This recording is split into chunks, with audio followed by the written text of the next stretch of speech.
Hi, there's another video on the subject of objective morality. It's a response video to a dendrophilian video, and you really should. I'll post a link to the dendrophilian response video, which is sort of funny because it was like the perfect way to pwn a stupid response to a video, is to make the point that you're completely off subject, and that's basically what the video I'm responding to was, which is really off subject. Dendrophilian's point was basically we are all guilty of subtle murders through our apathy, through our tolerance of circumstances that kill people. There's no way to look at it. You can buy a human life in this world for $100. You can do it. $100 will buy somebody their life. And so you know, we commit murder for frivolous nonsense, basically, because we accept that circumstance. We accept that we will decline to pay the price to save a life. We make that judgment, and because it's subtle and detached, we don't have to account for it. We don't have to watch ourselves commit the murder, but we're committing it nonetheless. We do it in our politics, in the whole function of our capitalism. It happens all the time, but it does happen. There's no way of getting around it. We kill to get what we have. And anyway, so this response video, you know, poses these you know, mental experiments, these intellectual games. That I do the same thing. It's interesting to pose these questions, but the conclusion drawn is completely bullshit. I mean, it has no connection to what morality is, what the moral imperative would be under such circumstances, or how even the brain functions. Basically, there's simply put, there's a scenario where you can save 5 people by killing one person. And because they subtly change it, so one act is a little more personal than the other, where you actually physically have to do the killing, and the other one you just arbitrarily hit a switch or pull a button that makes the decision for you. That obviously people choose the easy button method over the personal method, statistically, and that somehow there's a difference in how the brain functions. And then his argument is this is part of our innate morality. We don't have innate morality. We have innate immorality. We have innate fucking selfishness. All you have to do is put your wife on the tracks, an ex-wife, put her on the tracks. All of a sudden the scenario changes, because then you'll let the trolley run right over her. But if it's your girlfriend, okay, then you'll do what you have to do to stop the trolley. If it's your child, you yourself will jump off the bridge and stop the trolley. Alright, just change the emotional connection to the person, and we as individuals will act completely differently. And that is demonstration of our innate selfishness, our innate prejudice, our innate preferences, our innate corruption. We have no logical integrity. And the point of Dendrophilian's video, I think, is that as a culture we should have that integrity. As a culture, our principles should be true. They shouldn't be motivated by racism, nationalism, greed, selfishness, all these bullshit emotions that drive us as individuals. Systems should be pure. They should have the integrity to do what they ought to do. And that's the bottom line, is there is an ought answer to these questions. We can never know. Let's say if there is 5 people to be saved by killing 1 person. Logically, you would always say, yes, kill the 1 to save the 5. Obviously, again, there are circumstances where maybe the 5 are all shitheads. Maybe Adolf Hitler is one of the 5. And so it would be better to let the 5 get killed than to kill the 1 to save them, because the 1 would be a good person. He could be Jesus Christ. So the scenario can always be changed circumstantially. Each individual circumstance is going to have its own end, its own conclusion. All we can do is deal with the probabilities in assessing what we ought to do. What are the moral imperative for us as individuals is always going to be dictated by an assessment of probability.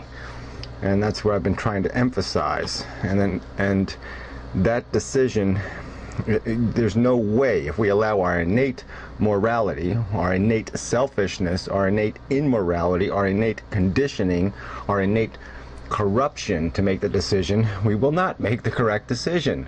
We will make a personal decision. The correct decision is going to require a discipline and a devotion to a principle. That's what's going to have to be the motivating factor. And although as individuals we will often fall short of doing that, we will often reject principle in favor of our passion. As individuals, that seems inevitable that a lot of that will happen. We can try to discipline ourselves, we can try to be very disciplined as individuals, but we will be flawed, we will be imperfect. That is the great thing about civilization, is that civilization can make us more perfect. It can make us behave better, because it can create, in some circumstances, an obligation, and in some circumstances, incentives, and in certain circumstances, advice, that yes, there are certain oughts, and that we ought to strive. Our goal ought to be is to perform as best as we can, to maximize our own individual productivity, and you do that by being disciplined, by being devoted to principle. These ought questions are answerable in an objective, rational, logical manner. And but if we allow anything innate to have influence on that decision, it will be corrupted, because it is not something that is understood innately. It is understood logically, by understanding physical facts, by understanding science, by understanding context of what a life is and what value it has, and understanding that what we feel is irrelevant. What we do not assess value individually in a logical manner. We do it in a subjective, conditioned, personal manner. And so there's got to be, the standard's got to be higher than that. The standard is a principled appreciation for value. And so getting back to the dendrophilian video, which was quite poignant in explaining that I don't know if the word murder is appropriate, but yes, obviously we don't have the intent to harm other people, but we have the knowledge of the realities of life, and we do know that nothing's free. We can't live in opulence and gluttony for free. It's not free. You have to consume something to have these things. You have to consume human lives to have coal. You have to consume human lives to bring diamonds from miles under the ground. And you're lying to yourself to think that it's free, that it comes from fairies somewhere, because it doesn't. Nothing is free. There's a price to be paid, and that's something that society and culture can help us understand. And so instead of saying in God we trust on the money, maybe we should say appreciate the blood, sweat, and sacrifice that has created this value. That should be the message. And culture and civilization can do that. That's what culture and civilization can stand for. And this guy brings up torture, and I don't know whether he's defending the defense of torture, but no, look, torture is very simple. There is no question about any individual circumstance, about any justification. All we have to know about torture is that once you go down that road, once you say yes, then you give everyone else the right to say yes. And so then torture becomes the norm.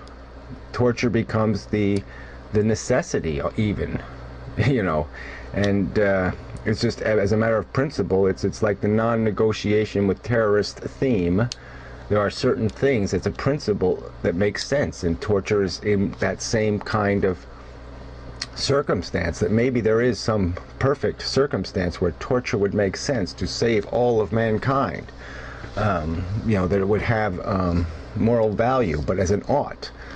The probability is that this torture will be a crime against a human being, and that if you commit it, if you endorse it, then you will create more of it, and you will destroy what you are attempting to preserve by embracing a method that is invalid, because of this. The level of horror it endures cannot be compensated for. We cannot make up for it. We cannot pay back for that higher price being paid. So that would be it.